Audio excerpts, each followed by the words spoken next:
Présentation de l'application OnSoft Audio Recorder qui a pour but d'enregistrer les sons qui sont sortis par différentes applications. Bien sûr, donc le système audio complet, le microphone, mais également iTunes, QuickTime, Safari et d'autres types d'applications que l'on va pouvoir venir chercher depuis le bouton plus. On aura aussi également la possibilité d'aller chercher en dehors de ces applications différents devices, et on pourrait par exemple enregistrer seulement le son provenant d'une carte son particulière. On voit ici qu'il y a plusieurs cartes son qui sont disposées et disponibles. Alors, ce qui nous intéresse pour cet exemple, ça va être de prendre iTunes. Donc dès lors que j'appuie sur ce bouton, la lecture, enfin l'enregistrement est prêt à être fait dès lors que je vais ouvrir l'application iTunes.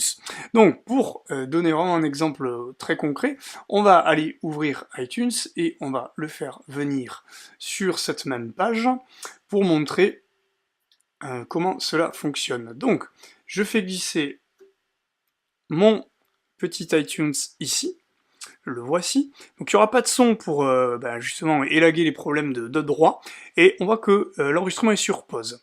Dès lors que je lance ici la lecture, l'enregistrement va débuter. Donc on voit ici qu'un nouveau fichier est apparu, il s'appelle iTunes quelque chose, et il est en train d'enregistrer ce qui se passe. Si je mets pause, l'enregistrement cesse lui aussi. Donc ça c'est très pratique, et lorsque je vais mettre stop, je retrouverai mon fichier qui sera disponible. À partir de là, je vais donc pouvoir toucher la lecture éventuellement pour pouvoir lire mon fichier qui se trouve là déjà, on le voit dans iTunes, ou si je touche le petit dossier, je vais pouvoir retrouver mon enregistrement dans le Finder, le voici, à 18h51, c'est bien l'horaire que j'ai créé, et je vais pouvoir du coup le renommer.